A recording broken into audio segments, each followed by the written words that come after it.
2020 movies, day 2, Dolemite Is My Name. Let's go. Hello, day 2. So, today I watched the new Netflix movie, Dolemite Is My Name. Came out in about November, I want to say. Directed by Craig Brewer, written by Scott Alexander and Larry Karaszewski.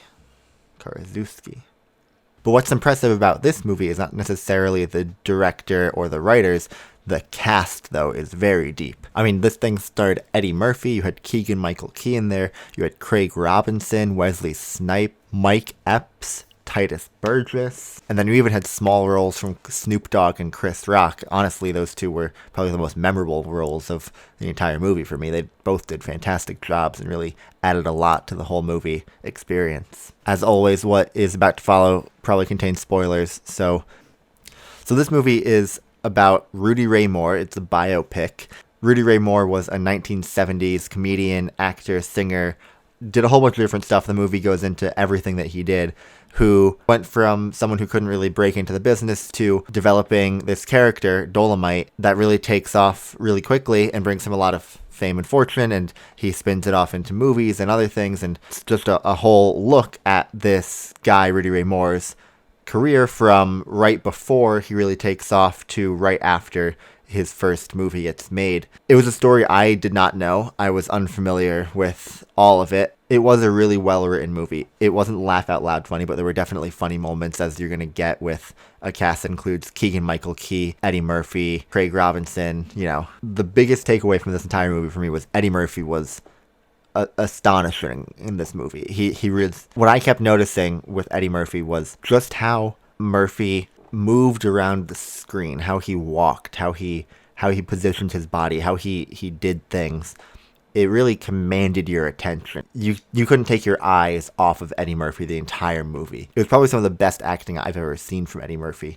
Potentially could get an Oscar nomination for it. I wouldn't be surprised with how Netflix is getting all of these movies that are making big Oscar pushes, especially since he's a veteran actor putting in, a great performance after a pretty long string of kind of disappointing roles. It's good to see Eddie Murphy really wowing in a role. The rest of the cast was kind of hit or miss for me.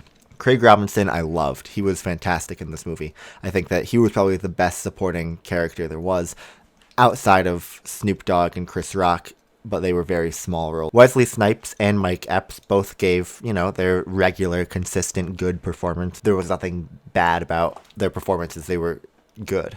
But then we get to the last two of the people we named earlier, Titus Burgess and Keegan-Michael Key. Keegan-Michael Key has second billing in this movie. And I don't want to say it's not a good performance, because that might be a little bit too nice. Keegan-Michael Key was really bad in this movie. It felt like the whole movie, Keegan-Michael Key was playing a character where everyone else was not. It was a very odd contrast, and he didn't do it gracefully. The acting was sloppy, if we're being honest. Honestly felt like he learned his lines that morning and then that afternoon shot the scene for the very first time and refused to shoot it again or something. It wasn't a great performance from Keegan-Michael Key, which is disappointing because Jordan Peele is doing all these amazing things and Key can't seem to keep up. And then the other actor is Titus Burgess. Titus was great in Unbreakable Kimmy Schmidt, and Titus Burgess in that show is really funny.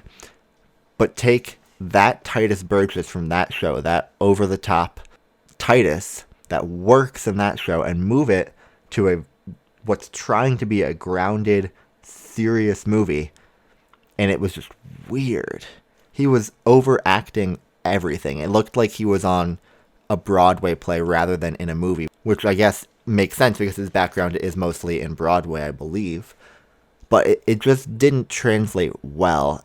And there were moments in the movie where he wasn't overacting it, and those moments were really good because I do think that he can be a genuinely good actor, but he just needs to figure out how to transition his stage talent to the screen, and right now it just didn't really click for me in this movie. Overall, I did really enjoy this movie. It was actually a really, really fun movie. It did have its flaws, yeah. The direction was nothing to write home about. The cinematography was fine. There were some really good performances, there were some really bad performances. Eddie Murphy really saved this whole thing because he was so captivating as Dolemite. He made the entire movie really just worth watching because he just gives such an amazing performance that the little things around him that weren't quite adding up, it just really didn't matter because you wanted to see what was going to happen. You wanted to follow this guy's journey. And because of that, this movie was a strong 7 out of 10. Not quite as good as Uncut Gems, but could definitely still get some Oscar nominations. I definitely think Eddie Murphy's going to get Oscar nominated.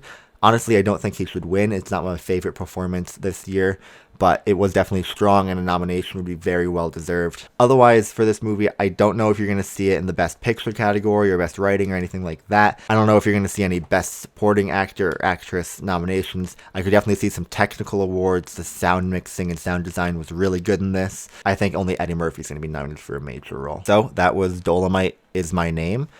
I forgot to say this in yesterday's video, but I should mention this is actually not just one movie per day. It's one movie I've never seen before per day. We're going to go all over the place. Who knows? I also have a Twitter account. It's at Real2020Movies. If you want to follow it, go ahead. It's just me posting a little bit extra as I watch the movies, some more thoughts that come to mind and things like that. Hopefully you're enjoying these. If you're watching this one, it's probably a good sign because it means you liked the first one. So that's good.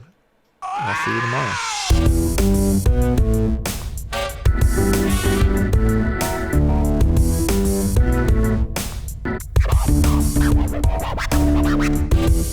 I'll never be that old, but you will be that old.